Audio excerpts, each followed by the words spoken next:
Okay, this is my Smith & Wesson 1911 TA. It's an E-Series.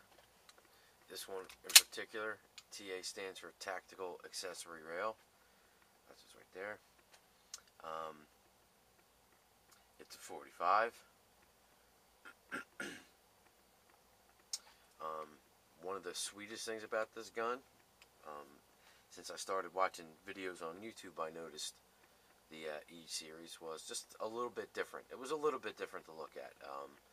The fish scaling on it, which I do like, and it is extremely aggressive for gripping. It does work, and the gun is safety checked. Okay. It does have this anti-glare. I don't know if I can focus in on there. You can see that pretty good. This is kind of they call it anti-glare, but it's really just for show. But I think it's pretty cool. It does come with tritium night sights, and they do work. They're awesome. It is ambidextrous, which I am left-handed, so it works out for me. This one, I changed the grips. I like these wood grips. I like the color green, so green wood grips. What else? It has the recessed barrel in the front, and I polished it along with the feed ramps. I don't know if you can see that. Let me see here. The feed ramp and the barrel I polished. It doesn't come that way. I don't know why. It's actually, you can see the machine marks, so I polished them out. The gun weighs about 41 and a half ounces, so it's fucking heavy. It's definitely not a carry gun, but it's really accurate. I got about 450 rounds through it. The only problems I had with it was basically one failure to feed, and it was because of this piece of shit Pro Mag 15 round magazine. This doesn't work on either one of my 1911s. My other one is a STI Spartan, and it didn't work at all in that. It worked a little bit in this, but it failed to feed once, so I took it out, and pretty much it's just no good, and it's for show. It comes with Smith's 2 mags. It comes with 2 of them.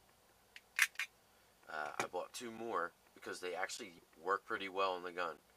I fired 100 rounds out of the 2 mags that came with it, and they worked fine. So I bought 2 more. I fired probably 100 or so rounds through these Colt magazines. Let's see if I can focus on that. Okay, I got about 4 of these, and they work. It works awesome to that. And it also works for these shitty Springfield magazines. Springfield, really shitty. They were like $10 on Midway. It works.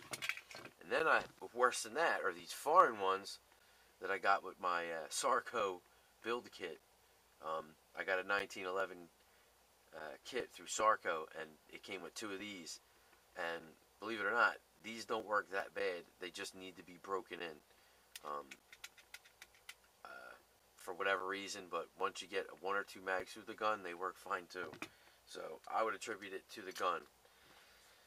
I would, at least, simply for the fact that this gun cost over $1,200.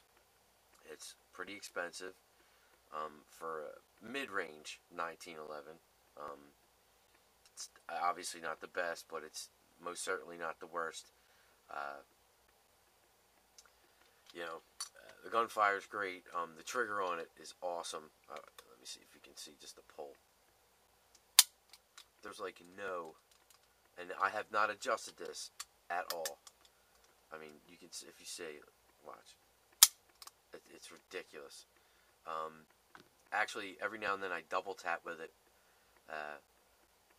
Just, having a pretty firm, I'm a lefty too, by the way, putting a nice firm grip on the gun. When it comes back down, every now and then I re-squeeze again. But, and the ejector on it is dookie. The ejector works.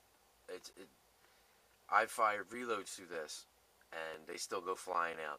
It works. It just works. The gun is awesome. like I said, for 1,200 bucks, it fucking better, but it really does.